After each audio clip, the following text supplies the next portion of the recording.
Përshëndetje të nderuar miqtë e mi, ja ku po ritakohemi sërish së bashku tani me një lajm bomb. Zyrtarisht kemi arritur të kuptojmë se kush do t'jetë njëri prej banorëve në Big Brother VIP Kosovën. Në fakt ka qenë një emër i hamencuar, por jo i zyrtarizuar. Tani e kemi si emër të zyrtarizuar një këngëtar që po bën buj me stilin e tij, me veshjen e tij, me pamjen e tij në për të gjithë median sociale. Bëhet fjalë për Bejtën, një artist i cili ka tërhequr shumë vëmendje dhe dashuri nga publiku. Por, kush është ky këngëtar dhe çfarë e bën këtë kaq të veçantë?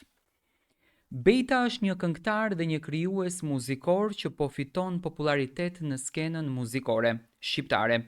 Ai është bërë i njohur kryesisht për projektet e tij që përhapen shpejt në rrjetet sociale dhe për hitet që kanë kapur vëmendjen e publikut. Tani, një ndër projektet që i solli vëmendje të madhe ishte kënga Lule. Do të thënë YouTube mund ta kërkoni këngën Lule dhe të kuptoni se kush është Bejta dhe çfarë këndon ai. E cila u prit shumë mirë nga dëgjuesit dhe u shpërnda me intensitet në platforma muzikore dhe në rrjetet sociale. Më vonë ai publikoi dhe këngën Për ty, ku përveç interpretimit thuhet se ka kontribuar edhe në muzikë edhe në tekstin e vet kësaj këngës. Në rrjetin Instagram ai njihet nga profili Bejta në profilin e tij Bejta dhe përmendet se ka lidhje me studio të quajtur BSTMD, domethënë shkruhet kjo. Për produksionin dhe menaxhimin e Instagramit. Do mund ta kërkoni në këtë shkrimin, domethënë do e shkruani BSTMD, mos e them se nuk e kuptoni si është, edhe Bejta ta shkruani, domethënë u del emri i tij.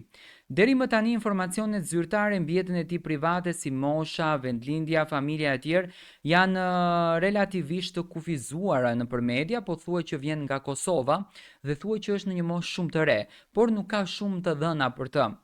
Tani, në pjesën tjetër, disa burime biografike thonë se nuk ka të dhëna të plota për këto aspektet.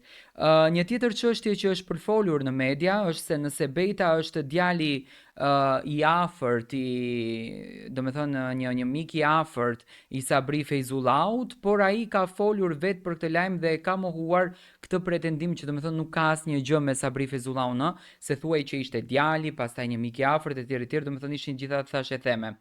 Bejta përpiqet që të sjellë një stil emocional, shpesh me melodi të thjeshta, të ndjera dhe tekste që lidhen me ndjenjat edhe dashurinë. Ai ndërthur zërin me një ndjeshmëri që prek dëgjuesit dhe synon që të ruaj autencitetin në krimet e tij.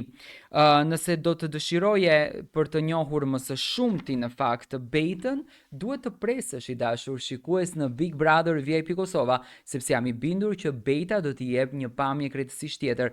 Të paktën ky është burimi që ne kemi arritur të sigurojmë, nga që këtë vit Big Brotheri është tepër i mbyllur dhe nuk tregon qartë se kush mund të jenë banorët brenda kësaj shtëpie.